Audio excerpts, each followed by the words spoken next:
জি আসসালামু আলাইকুম ওয়া রাহমাতুল্লাহি ওয়া বারাকাতুহু।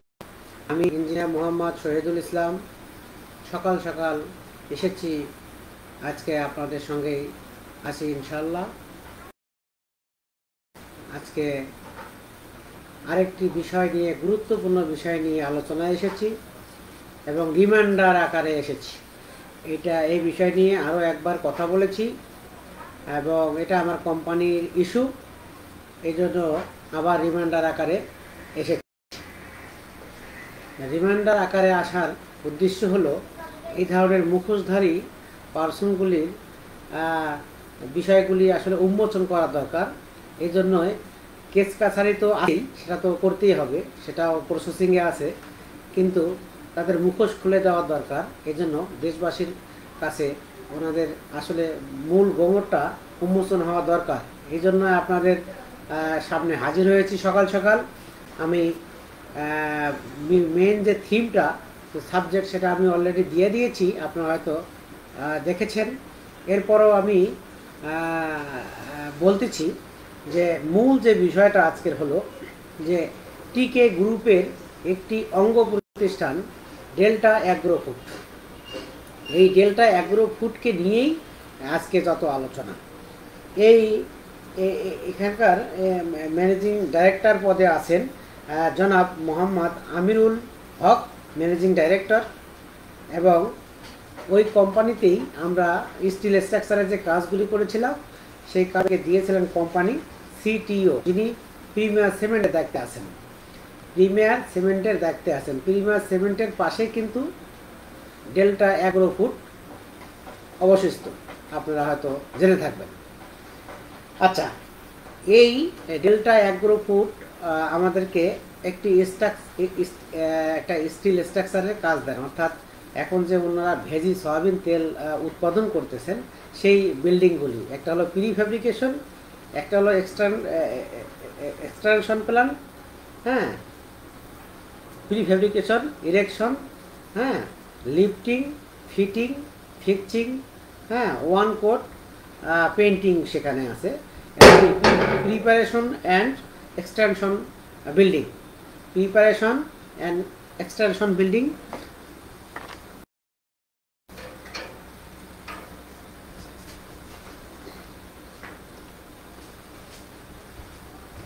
সরি, তো দুইটা বিল্ডিংয়ের কাজ আমার কোম্পানি পেয়েছিল। আমার কোম্পানিটার নাম হলো Alhadi engineering corporation. Alhadi engineering কর্পোরেশনকে ওনারা ওয়ার্ক অর্ডার প্রোভাইড করেছেন আপনার 9 আগস্ট 2018 সাল। 9 আগস্ট 2018 সালে ওনারা আমাদেরকে এই ওয়ার্ক অর্ডারটা হ্যান্ডওভার করেন। যে ওয়ার্ক অর্ডারটা আপনারা যদি এখানে একটু যদি শো করি একটু, তাহলে হয়তো জিনিসটা এরকম। এই যে এই ওয়ার্ক অর্ডারটা দেখেন, ওনাদের এটা হেড অফিসের আপনাদের অ্যাড্রেস, এই যে হেড অফিসের অ্যাড্রেস এটা। আচ্ছা, আর এখানে হলো আমার কোম্পানির অ্যাড্রেস, আমার কোম্পানির নাম, অ্যাড্রেস। আচ্ছা, যাই হোক, এটা হলো ওনারা ওয়ার্ক অর্ডারটা হ্যান্ডেল করছেন। কাজের রেট থেকে শুরু করে যেভাবে দেওয়ার দরকার আমরা কিন্তু কাজ করতেছি, কন্টিনিউ করছি। এমন তো অবস্থায় আমরা অলরেডি 400 টনের কাজ আমরা করে ফেলেছি, প্রায় 400 টনের কাজ আমরা করে ফেলেছি। এখন 400 টন কাছাকাছি এদিক ওদিক হতে পারে। আমরা হয়তো যে বিলটা সাবমিট করেছিলাম সেই বিলটা দেখলে হয়তো অ্যাকচুয়াল ওয়েটটা চলে আসবে।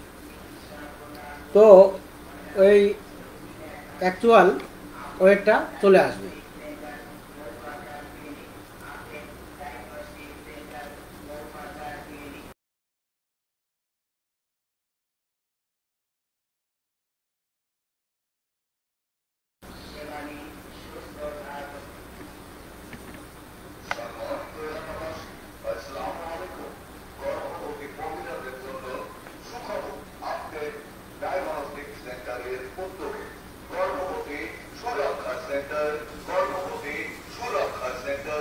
চালু করা হয়েছে।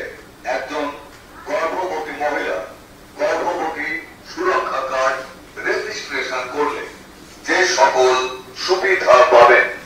সম্পূর্ণ গর্ভবতীকালীন সময় গাইনি ডাক্তার দেখানো সম্পূর্ণ ফ্রি, সম্পূর্ণ ফ্রি, সকল ধরনের প্যাথোলজিক্যাল তো পরীক্ষায় আমরা কাজ করতেছিলাম, যে মনে করেন আমরা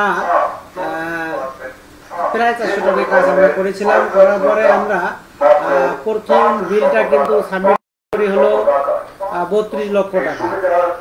32 লক্ষ টাকা আমরা যখন সাবমিট করি তখন তারা আমাদের বিল ইস্যু করে হতো মাত্র 3 লক্ষ টাকা। 3 লক্ষ টাকা ইস্যু করার পরে আমরা ওই বিলটা নিতে ইচ্ছুক ছিলাম না, বিধায় কিন্তু অনেক রিকোয়েস্টের পর আমরা বিলটা নেই। ওরা আশ্বস্ত করে যে হ্যাঁ আপনি আবার আর একটা বিল করেন। আমি আর একটা বিল করলাম 33 লক্ষ টাকা সামথিং। ওরা সেখান থেকে আবার 2 লক্ষ টাকা আমাদেরকে অ্যাপ্রুভাল দেয়। আমাদের তো এদিকে লোক 40-35 জন লোক কাজ করে, অক্সিজেন, এলপিজি, ইলেকট্রিক রড, অনেক টাকা পয়সা কিন্তু মানুষ পাওনা হয়ে গেছে। তখন এমন তো অবস্থায় ওনারা যখন পাস করতেছিল না, আপনার কোম্পানির সিটিও যখন পাস করতেছিল না, তখন আমরা কিন্তু এই সিটিওর পরামর্শ নেই, সিটিওর শরণাপন্ন হই। সিটিওর কাছে গেলে সিটিও বলে আমার এখানে করার কিছু নেই, যেভাবে দিচ্ছে এইভাবে নিয়ে চলা যদি সম্ভব হয় চলেন। তো যাই হোক, পরে আমরা একান্ত এটা আসলে অ্যাকসেপ্টেবল না, অ্যাকসেপ্ট করতে না পারায় আমরা কিন্তু পরে এমডি সাহেবের আমি শরণাপন্ন হই। বিষয়টা হলো এই এমডি সাহেবের শরণাপন্ন যখন আমি এমন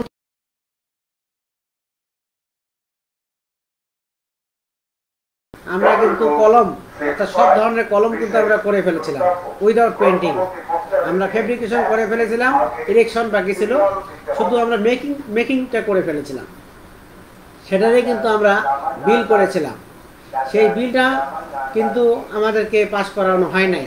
আমরা কিন্তু বিশাল বড় বিভাগে পড়ি, বিধায় কিন্তু এমডি সাহেবের শরণাপন্ন হই। এমডি মোহাম্মদ আমিরুল হক ম্যানেজিং ডাইরেক্টর।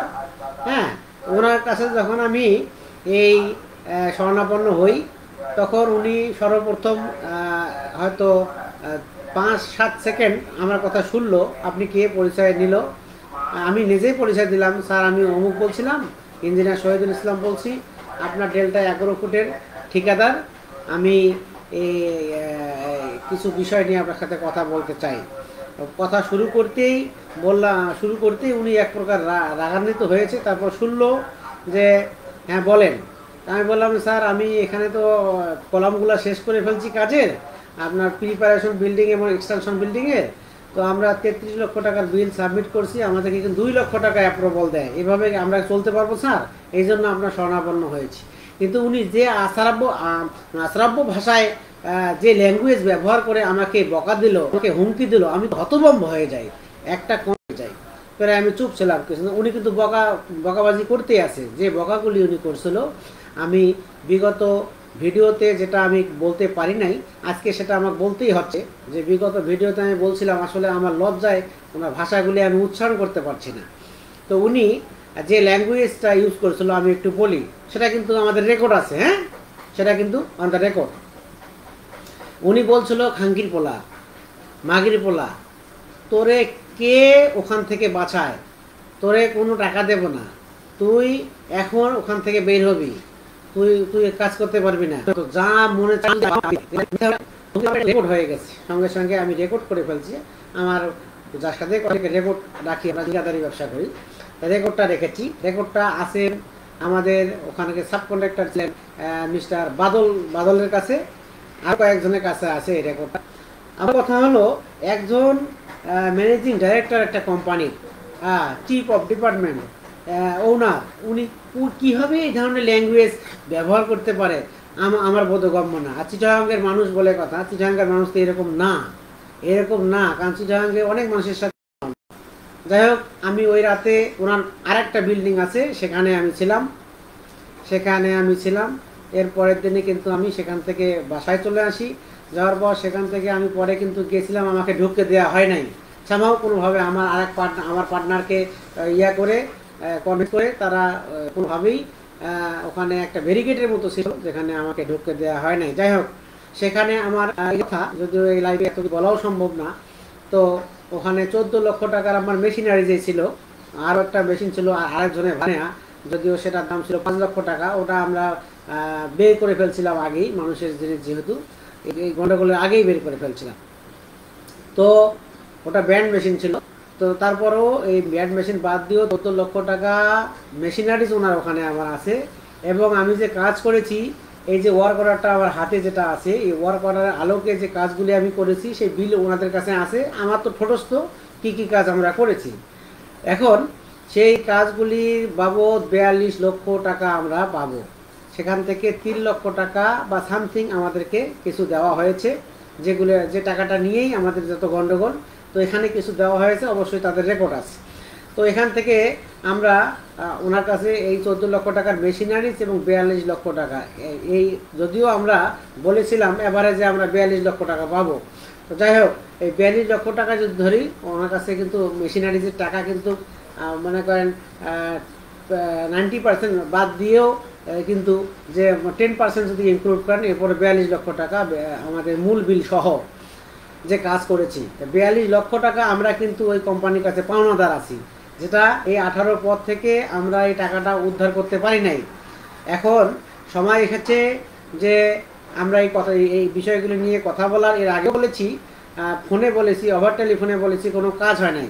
ওনাদের কোন জায়গায় যে ওনাদের হেডাম, কোন জায়গায় ওনাদের শক্তি, আই ডোন্ট নো, বাট যত বড় শক্তি হোক না কেন, আমাদের শ্রমের টাকা তো দিতে হবে, তাই না?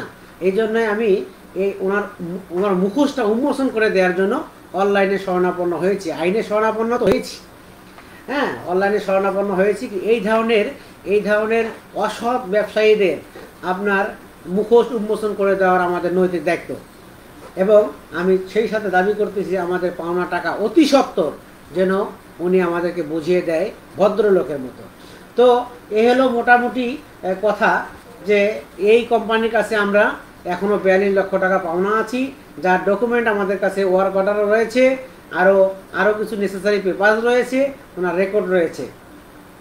তো এই প্রিমিয়ার সিমেন্টের অঙ্গ প্রতিষ্ঠান বা টিকে গ্রুপের অঙ্গ প্রতিষ্ঠান ডেল্টা অ্যাগ্রোফুডের কাছে, এবং টিকে গ্রুপের যে আপনার ম্যানেজিং ডাইরেক্টর আমি জনাব আমিরুল হক, ওনার যে বক্তব্য বা ওনার যে ল্যাঙ্গুয়েজের আমি তীব্র নিন্দা